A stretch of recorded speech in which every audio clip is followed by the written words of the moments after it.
Момбековду бүгүн алып койгону таза шайлоонун жаназасын окуган деген эле сөз. Жаңы макалдар чыгып кетпай, тилиңи жулан башкады. Кыргыз качан тилин жулат эле?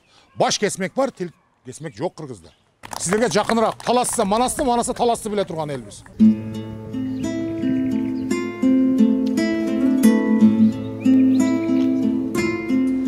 Assalamu alaikum. Урматтуу шекерлик туугандар.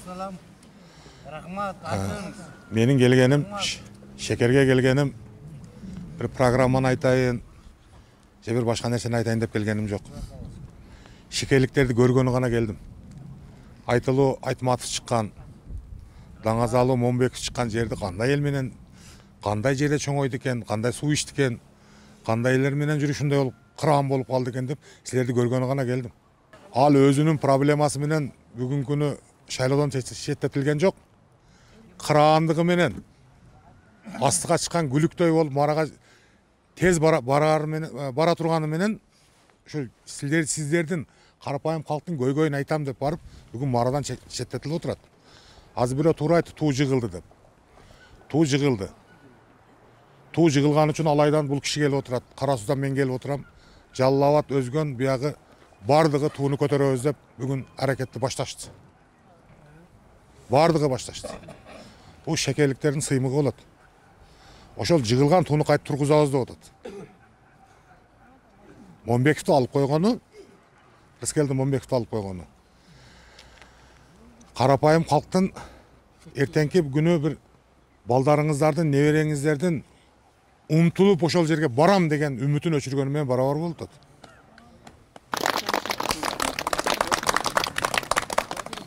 Анан мындай жөнөкөй эле элекесиздер, жакшы кабыл алат экенсиздер. Мындай жерден Айтматов менен Момбеков чыкпаса керек деп ойлодум мен, бирок сиздерге чоң рахмат. Ушундай балдарды, ушундай кыргызды дүйнөгө тааныткан, чыңгызды тарбиялаган ушул элекесиздер. Сиздерге таазим жана чоң рахматымды көрүп өзүм көнүмө болуп кетти. Экинчиден эми суроо берип калдыңыз сиз азыр. Ошолорду эмнеге камабайт атып, эң туура суроо бердиңиз да. Садыр Жапаровду камаган тергөөчү кече Өмүрбек Бабановду ошо камады. Билесиздер ошону? Ошону наказать этмей сайын куугунтук токтобойт. Кыран балдарды сындырган баштала берет. Тууру суроо бердиңиз. Не үчүн бирөөнүн тагдыры менен ойношуш керек? Ручканын учу менен. Апарып камап коюш керек. Ошол адамды наказать этмей сайын мына коомубуз оңолбойт дагы, мына ошол саясий куугунтуктар, заказ аткаргандар ушундай кете берет. Адамды Аллах Таала эң бир улук кылып жараткан. Биз индүшкө эмеспиз да. Эң туура суроону бердиңиз. Менин максатым да ошол. Барсам ушуну тазалаш керек деп. 5 бир тоо курдап койгон. Жаштык кылып же бир кичине шоктук кылып койгондор түрмөгө тууру кирип барып атат. Түрмө кимди оңдойт эле? Бирөөнү айдай баласын апарып айып кылышып атат да. Туурабы жана туура? Ким акысы бар ондай кылганга? Күнөө кылган болсо, кечиримдүү болуш керек биринчи. Ошол баланы биринчи тарбияга үйрөнүш керек. Аны апарып эле камай бергенден бул эч бир жыйынсыз. Эң туура вопрос көтөрдүңүз. Экинчи сиздердин вопросуңар боюнча жана жайыттан баштайын. Жакынкы жайыттарды биз кыргыздар өздөрүбүз жок кылып алдык. Наркы чоң жайытка барыштан зергеп, мал ушерге алып чыгып жайып атып жок кылдык. Мен азыр эсимде жок, мен эктиргенмин. Жакынкы жайыттарга кыштын күнү чөп эктиргенмин. Кыштын күнү кар маалда чачып коесуң. 1 жыл ошол жерге чыкпай турасың, кийинки жылы мурункудан жакшы от чыгат. Ушуну киргизиш керек. Мамлекет несебинен киргизсе болот. Айыл өкмөттүн депутаттары эле чечип койсоңор болот бул нерсени. Экинчиси, жанагы киши кана мугалимдер боюнча айтып кетти. Жаныңан, каныңан, жаныңан барал. Биз азыр мугалимдерди сыйлабай койдук да. Каныбыздан, жаныбыздан жаралган баланы А, Б, В, Г деп тамга үйрөтүп 3 саат отурайлы да. Шапалакка бир коюп, көчөгүнө бир тээп чыгарып бересиң, жаның чыгып. Мугалим сенин балаңы апарып алып туруп окутуп атат. Кат сабатын жоюп атат. Нерви кетсе кетип атат, бирок сенин балаң тарбиялап берип атат. Мен ошол бир класста 45 бала окутат. 40 бала окутат. 1 мүнөттөн болгондо, 1 мүнөттөн гана сураганда 45 балага мугалим үлгүрбөй калып атат. Ошол нерсени проблеманы чечейин. Ушул ар бир класс 18ден 20дан окусун, сайзын стартадан салайын деп бүгүнкү күнү коррупционер болуп, көрүп атасыздар мен. YouTube'дан угуп аткансаңыздар керек. Ekинчиден Момбеков жөнүндө келдим мен бүгүн. Момбековду бүгүн алып койгону таза шайлоонун жаназасын окуган деген эле сөз. Марага жакындаганда Локомотив. Ал киши шам дейсиздер да свечаны. Ал киши шам болуп гана кетип атат. Шам кандай болот? Өзү күйүп жок болот, жарыктагы айланасындагыларга жарык берет. Ал киши жарыгын берип атат, жарыктыкты. Өзү күйүп кетип атат. Туура эмес болуп калат. Ал кишинин деле мисалы бала чакасы бар. Бийликке кошоматтанып, ал анча-мынча адамга караганда чечен жакшы сүйлөйт.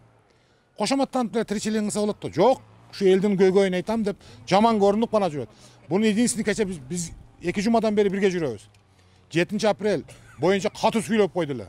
Кече бир жерде катуу сүйлөп койгон 7 апрель боюнча. 7 апрелде ошол кездеги Бакиев Курманбекти алып келсеңиздер, 97 баланын жанын кошо алып келип бериңиздер. Ошолор тирилтип бериңиздер деп катуу сүйлөп койгон эле. Анан кечкирүүн эле шуш болду да анан кийин. Ошон үчүн урматтуу шекерлик туугандар, Рыскелди Момбековду жакшы көрөсүздөрбү, жаман көрөсүздөрбү, ичара маселеңиздер. Рыскелди Момбеков бир эле шекердин баласы болбой калган азыр. Бирок чырпыкты чынаргыл өстүргөн шекерликтер. Азыр отунга кеткени калды ошол. Чынар болуп калган отунга кеткени калды. Отунга кетти десеңиздер да сиз чечесиздер. Жок, буну дагы өстүрөбүз, көлөкөсүндө пайдасын көрөбүз деген да силерден зависит этет. Мени bir күнү тамашалап YouTube'да көрсөңүздөр керек. Рыскелди Момбеков, сен түйүң таластан болсо керек деп күлбөдүбү бир? Аны көрсөңүздөр YouTube'дан эми 2 жумадан бери бирге жүрөбүз. Анан Дамир баягы бул киши офицер киши сөзгө жогору экөөбүз сүйлөшүп келгенбиз жана. Ошого мына Дамир Мусакеев менен Дамир менен Замир деп ортобузда ошо Рыскелди байке Момбеков өзү бирге жүрдүк эле. Эми ушундай экен, бүгүн алып койду, эми соттошуп атат. Сиздердин өзүңүз эле кайрылууңар башыңар болсо керек. Эми колуңуздарда турат. Чырпыкты чынаргыл өстүрүп алдыңыздар, сууну койдуңуздар, башка эпте өстүрүп алдыңыздар. Кыргыз элине таанытып алдыңыздар. Отун болгону калды, кааласаңыздар отунга айдаңыздар, кааласаңыздар өстүрүп алып көлөкөсүн пайдасын көрүңүздөр. Сүйнал ага, топту билесиз, топту. Топ. Мяч. Топту секин урсаң, секин көтөрүлөт. Катуу урсаң, сенен бийикке көтөрүлөт. А Момбековдун ошондой болуп атат азыр. Сөздүн маанисин түшүндүңүздөр да. Урудат, Кудай кааласа өдөгө дагы бийигирээк чыгат. Атса бери атсас дедик мени кала. Бизде милдет дагы бар да. Себеби оозубузду көптүрүп Манастын урпагын улайбыз дейбиз. Сиз экөөбүз атып койгон болсо ким улайт? Турктар келип улайбы? Ким улайт? Ошон үчүн жакшы ниет кылайлы дагы. Мына азыр келеткан шайлоодо бул шайлоо бир өзгөчөлөнүп атат да. Өзгөчөлөнүп атат. Мына сиз азыр сиз айттыңыз, булар айттыңыз. Проблеманын бардыгын билемин мен. Сен айыл өкмөт болуп иштегем. Билем бардык проблемаларды. Сиз медицина боюнча айтып кеттиңиз. Биз дагы бир кайталап коеюн. Биз ошол медицинаны дары-дармек алып, эч качан оңдой албайбыз. Ал временный нерсе. Биз мууну тарбиялашыбыз керек Сүйнал ага. Муунду тарбиялаш үчүн детсадтан башташыбыз керек. Себеби бир бала 55 сомдон 68 сомго чейин күнүгө баягындай витамин тамактанбай турган болсо, сиз айткан Манастын урпагы эмес, башка урпак болуп калат. Дамир экөөбүзгө окшогон сабылатына шабыла кайнаган адамдар аз камайып кетет кыргыздарда. Мен түшүнчө эле сүйлөйүн. Биз 55 сом 68 сом тамактанганбыз. Биз ошол жактан башташыбыз керек. Мына энелер отурасыздар. Неберлер бар бени? Садикке жөнөтөсүздөрбү? Неге жөнөтөсүздөр айтайынбы? Кутулуш үчүн жөнөтөсүздөр. Кечке башым оорутпасын деп. Келгенде суу берип көрүңүз. Бала чаңкап келет эди. Буну көзөм алган эч ким жок. 1200 сомдон төлөп атасыздарбы? 1200 сом балаңызга төлөп атасыздар. 600 төлөп атасыз. Ошондо 30га бөлүп көрсөңүз канча сомдон түшүп келет? 20 сомдон түшүп келет. Сиз 20 сом гана берип атасыз балаңызга. Айыл өкмөтүңөр берсе 5 сом пул берип атат. 60-55 сом тамактана турган бала 25 сом гана тамактанып атат. Эртең эмне болот ошол бала? Буну караган эч ким жок. Улутту сактап калыш үчүн ушу жагын карашыбыз керек. Чоңойгондон кийин кандай медицинский оборудование, кандай укол алып кел, американский укол алып келесиңби? Марсын укол алып келесиң, бал убактылуу гана нерсе болот. Биз шуга көңүл бурушубуз керек. Мен Рыскелдеканы тамашалап қоям. Сілерде ғой түзік спортсмендер бар. Таластықпын дегенде мазақтап қоямдай, тамашалап қоямда, таластықтар дейм. Бұл инелеріңіздің 70%-дің құлағы сынық дейм, бар етсіздер. Медалдан қыздарың аралтады қой дейм қоям.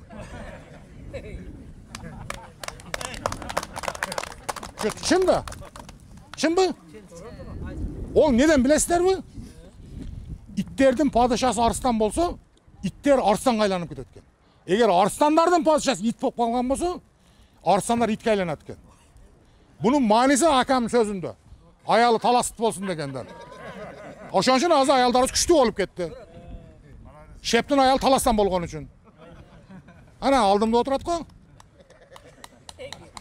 Манисин түшүндүңүздөр да. Ошон үчүн биз кыргыз болушубуз керек. Бөлүнбөшүбүз керек. Мен кече Рыскелди байкеге да көп жерде айтып атамын. Экөөбүз анализ тапшырышыбыз керек деп коем. Неге дейт? Сени таласты кыргыз, мени кара сулуу кыргыз десе, онда бөлүнүшүбүз керек. Экөөбүз бир кыргыз деп чыгарат. Токтоткулош ошого нерсени. Түндүк, түштүк, батыш, чыгыш, Кытай, Моңгол, Төлөйкөн деген токтотуп бир кыргыз болмушуна турган маал келди. 1866 жылдан бери кыргыз каганаты кеткенден бери биз жок болуп кетүү коркунучунда турабыз, урматтуу туугандар. Жок болуп кетүү немесинде турабыз. Келип калганда сайылы калган. Келдик уже. Будан дальше үч жака барбайсың. Мына кече тажиктер агрессия кылды эле. Эмне кылып алдык? Эч нерсе кыла алган жокпуз. Эртең чоң дәрежеде агрессия кылсам эмне кыла алабыз? Ана баягы биздин ата бабадан калган макалдар. Эр жигит эл четинде, жоо бетинде деп. Эр жигит азыр кайсы бетте турабыз биз? Ким келсе эле аялыбызды бирөөнү чыгара коебуз. Мына сен сүйлөшүп койчу менен деп. Мынага кайтышыбыз керек, анан оңолобуз. Экономика. Мынанын баарын алтын менен ороп алганыбыз менен элибиздин саламаттыгы, келечек муун саламатта болбой турган болсо, бардыгы бир тыйынга арзыбай калат. Ушагана көңүл бурушубуз керек, урматтуу туугандар. Не үчүн таластыктар улакты жакшы чабасыздар, көкбөрүнү? Не үчүн биринчи орунду алып намус талашып жүрөсүңөр? Ким жооп берет шуга? Ким жооп берет шуга? Не үчүн жакшы чабып атабыз биз? Көкбөрүнүн ичиңге бербей атабыз. Таластыкта бул. Дем алуу органдары өпкөсү чоңураак да. Мына ошо улак чапкан балдарды караңыздар. Бири дагы шаарда чоңойгон балдар эмес. Бүт илгерки кыргыздын балдарында тарбияган тоодо өскөн балдар. Бири-бирине фас беришти, билиши утат. Не үчүн футболдон чыкпайбыз? Ол гол сайбаш керек, мен сайышым керек. Баягы ичтарлык, өрөлбастык деген нерседен чыкпай атабыз. Улак чапкан балдар, олар анык кыргыз болуп атат. Бизге ошону аралаш кыргыз болбой калат. Ошон үчүн көкбөрдөн бербей атабыз. Балдарды көрүп атасыздар го. Жок, мен салым салайын деп, ушу 10 кесе наркы пас берет, наркы салтат, команда утуп чыгып атат. Кыргыз ушундай биригишибиз керек. Бири-бирибизди путтан алып, мынантип чыган балдарыбызды арзыбаган нерсеси менен жыга чапкан токтоткондо өнүгүүгө кетебиз. Босо өнүкпөйбүз. Бири-бирден ар нерсе кылып коюшат. Ошон үчүн башка улутту тепселегенде эмес, эгер өзүң улутуңду сүймөйсөң, башка улутту эч качан сүйө албайбыз.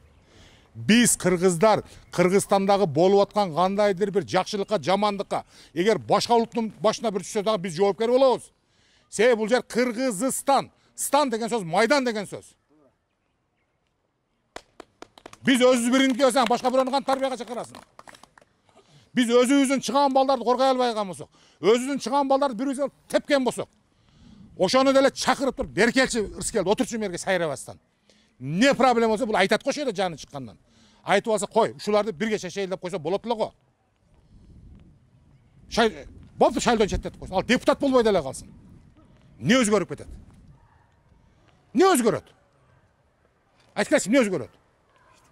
Силер тууган Рыскелди депутат болуп калды деп чанып, тойго чакырбай койбойсуңар, тууганым дейсиңер барыбир. Эч нерсе өзгөрбөйт. Мамлекет гана өзгөрүп неме болуп калат. Мамлекеттин эртең чыгып аткан жаш жеткинчектерибиз бардыгыбыз хоп лаббай өтүп калат. Бетке сүйлөй албай калышат. Жаңы макалдар чыгып кетпайбы, тилиңи жулан башкадан. Кыргыз качан тилин жулат эле? Баш кесмек бар, тил кесмек жок кыргызда. Жулалбай талай көрөт. Анан кийин мына Кыргызстанда стабилдүүлүк болот дегенге силерде ишеним барбы? Ишени дагы коюп. Мисалы үчүн бизде жаман жаштар, мигранттар миллиондор. миллион деген адамдар сыртта жүрүп атат. Союз убагында Россиянын хуторунда ушундай система болгондо жаштары шаарга кетип калган, жалаң чалдар калган. Бизер үчүн элде азыр ишеним жок. Ногу Кыргызстанда стабильность болот, мындай деген элдин негизинде окшой андай неме жок да.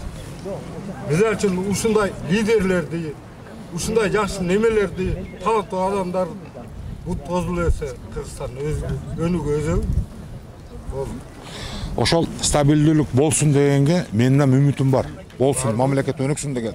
Бирок эми ушундай бир нерселерди кылып элдин кыжырына тийип коет. Анан бул Кыргызстан, Түркмөнстан же Северный Корея эмес да. Биз кыргыздардын менталитети түшүнбөй атат да. Биз мындай бир нерсеге моюн сунуп ачка калса калып кетиши мүмкүн, бирок калсып кое калса чыдап тура албай турган калкпыз да. Ошон үчүн биз кайтышыбыз керек арка карап.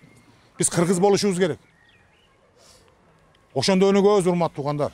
Өнүгөбүз ошондо. Эми сиздерди эле түшүнүп атам. 30 жылдан бери жанагындай алдап сиздерди, эптеп барып өзүнүн көмөчөнү гүл тартып башка болуп сиздер жалкып калгансыздар. Азыр биздин сөздөрдү эле угуп коюп кетесиздер. Себеби организм ошого инстинктке көнүп калган. Мен кече бир жерде бир 2 ай айтып бердим, акыркы сөзүмдү, соңку сөздөрүмдү айтып берейин. Өзүңүздөр вывод чыгарыңыздар. Бул түпкүлүктүү улутка тиешелүү. Bir хан сүрөтчүлөргө периштенин сүрөтүн тартып кел дептир. Бүт сүрөтчүлөр топтоп.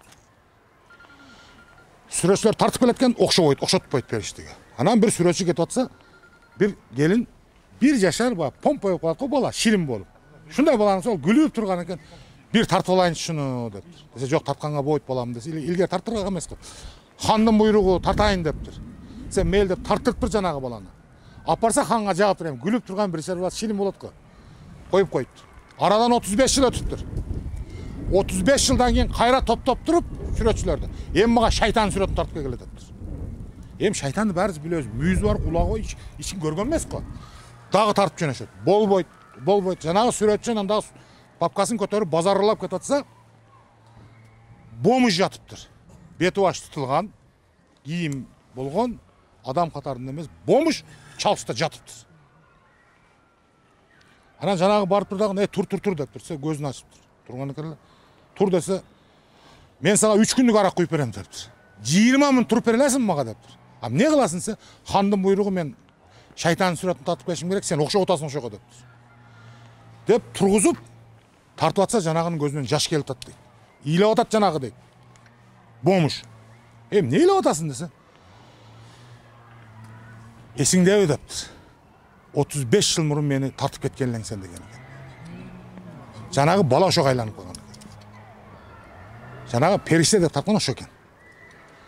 Сен мен 35 жыл мурун периштеге тартып кеттиң эле, бүгүн шайтан кылып тартып атасың. Мен ушул арам окаттан, арактан тукум буланбай калды. Үй жайым жок болду. Ушул акыбалга келдим, шайтан болуп калдым деп ыйлаган экен. Бу менен мен айтайын деп атам. Эгемендүүлүк алганыбызга 31 жыл болду энелер. 4 жылдан жана сүрөтчү келет. Кайсы сүрөт тартат бизден? Периште боюнча тартабы же шайтан боюнча тартабы? Биз ошого жетип калдык да. Мынаны ойлонушубуз керек да. Күнүмдүк оокат өтө берет, башка боло берет. Эртең бир мамлекет басып алып туруп, эгемендүүлүгүбүздү алып койгон болсо, эмне кыла алабыз? Өз ынтымакка келбесек, Малай болосуз. кул болобуз да. Кул болосуз. Манастын урпагы эмес, башкача болобуз анда. Болуп да таласта сиздерге тиешелүү нерсе бул. Сиздерге жакыныраак. Таласса манасты, манаса таласты биле турган элбиз. Ошон үчүн урматтуу туугандар, 4 жылдан кийин 4 жыл убактыбыз калды. Кегеле ошо периштедей болгон мамлекетибизди, периштедей ошо адамдарыбызды бардыгын ошого кайтарып неме кылып алайлы. Кыргыз кандай болгон? Бирөөгө кой союп берип, көкүрөгүн керип, шуну коноктодум деп сүйүнгөн калк элек го биз. Азыр кандай болуп атат? Илгери билесизби? Бала кезибизде коңшу кичинекей бир немеге оокат кылат эле жанагындай. Кирип барып эле ошо кимдин баласы бул, башка сурабайт эле оокат берип тоюп кетет. Азырчы коргон тосуп алганбыз. Коңшунун баласы келип калса, жап анан жейбиз дейбиз. Жана турабы? Эмне өз байып кетти? Ошодон кызганып эмне өз байып кетти? Ошо пейилге кайтышыбыз керек да азыр. Мына энелер отурат экен, мына энелер отурат экен, жаш келиндер жок экен. Мына энелер. Малды багып, койду кайтарып, саап, башка кылып, таңдан кечке иштеп эле жүргөнсүңөр, туурабы? Ошо малды 10, 9дан канча ушундай эле төлөгөнсүңөр да. Манастай. Азыркылар кандай кылтат? Кирди жуугансыңар колду. Кир машина, пылесос, дагы эмнеси бар? Газ плита, газ өчүп калганбыз, окат жок ошогон жебейсиң. А тууганым мышыктай балам тууп койду. 1 жыл сохранение жатат. Өз 9 айда болуш керек. Ол 1 жыл сохранение жатат. Же апарт кылып алдырып иштейт. Мына ушундай болуп калдык да, Ошогон көңүл бурушубуз керек да. Көңүл буруп ошогон нерсени оңдобосок, мына 31 жылдан бери айтып атасыздар. Кулуп салып берем, жол оңдоп берем, суу чыгат. Эмне өзгөрүп кетти? Күндөн аркала кетип атабыз го. Аркага. Ошондой болуп ба, анан бир нерсе тоноп кетти, уруп кетти, ол кылды, бул кылды. Элиңе жараша падыша берем деген Куда. Элиңе жараша падыша берем деген. Эл кандай болсо ошондой падыша берет бизге. Азыр ойланыш керек. Бирөөдөн күнөөнү издебеш керек. Күнөөнү өзүбүздөн башташыбыз керек. Эненин кадыры кабай калды. Бир мен дагы нерсени айтып берейин. Эненин кадыры жөнүндө. Дамлар болсо керек, дамла турат. Дамла, мен ката сүйлөп аткан оңдоп коесуз. Муса алейхиссалам Аллах менен туура сүйлөшкөн. Тууру сүйлөшкөн. Bir günü yolda кетип атса, Жабраил алейхиссалам турат жанында. Ey Musa дейт. Десе. Алла менен сүйлөшкөнү кеттасыңбы дейт. Ооба дейт. Бүгүндөн баштап Алла менен этият сүйлөшкөн дейт. Эмне болуп кетти десе? Сен кылжыңдап, эркелеп сүйлөйт элең, Алланын кары келет эле, бирок үйдөгү энең дуасы менен Алла кечирип тура берет эле дейт. Бүгүндөн баштап эмне болот? Бүгүндөн баштап ошондой кылсаң, сени Кудага кечирбейт дейт. Көрсө ошо күнү Муса алейхиссаламдын энеси өлгөн күнү экен. Ошон үчүн үйдөгү эненин дуасы балага важип болот да. Же энени сыйлай албаса. Катын алгандан эне одан жакшы көрүнүп кетип атат. Жана турабы? Турабы? Айыл алганда бөлүп жүрөт келин. Келинди бир жыл тарбиялап туруп, анан кийин чыгарат да. Азыр баягы анекдоттон болуп атат да, үйдө ким кожоюн десе мен дейт. Акыркы сөз ким сүйлөшсө мен сүйлөйм дейт эркек. Эмне деп сүйлөйсүң десе, аялдыкы туура да деп турам дейт. Мына ошо акыбалга жеттик да. Ошон үчүн урматтуу туугандар, бүгүн Момбековдун айылына келип отурабыз. Рыскелди ака бул өзүнчө бир легенда болуп калды. Жүрөгү бар, ал таластык экен мейли. Чечендиги Чыңгыз абасын тартышы мүмкүн эми сөзгө чечендиги. Тазалыгы, калыстыгы, элге жакканы, каерге барбайлы 2 жумадан бери жүрөм. Столовойго кирсек деле, Рыскелди бай келдик, сүрөткө чыгып коелу, селфи. Келини деле селфи, жигити деле селфи. Анан айттым, сиз дедим, бул карапайым халктын жүрөгүнөн орун алып калыпсыз. Сүйлөп жүрүп, туурусун айтып жүрүп, мындай неме болуп калыпсыз. Мына аксы, паксыларды айланып келдик да. Ошакта деле ошондо Рыскелди келиптир. Сүрөткө чыгып коелу. Запаракка тосуңам ошол. Немеге токсуңам ошол? Ошондой балаңарды отун кылып жүрүшкө силер өзүңөр деле уялсаңар. Айрылыктан, сыйлыктан коюшубуз керек. Чынында, туурабы? Басмайылдын жакшысын Биз кадырын билбейбиз. Басмайылдын жакшысын тарткан билбей ат билет дейт. Жакшы адамдын кадырын өзгө билбейт, жат билет дейт. Биз жатпыз. Бул өзү оштон, тияктан. Ошон үчүн келип ушул нерсени айтып отурабыз. Мына сиздердин алдыңыздарга келгенибиз добуш сурап келген жокпуз. Ошол немени алып койду Рыскелди аканы. Ал бар деп айткан жок. Ошол кишинин урматы үчүн, ошол кишини жакшы көргөнүбүз үчүн, ошол кишини сыйлаган үчүн силердин астыңарга дамира көз келип отурабыз. Ошого гана келдик, урматтуу туугандар. Кандай суроо болсо берсеңиздер жооп беришке аракет кылып көрөйүн. Суроо жок. Азыр биз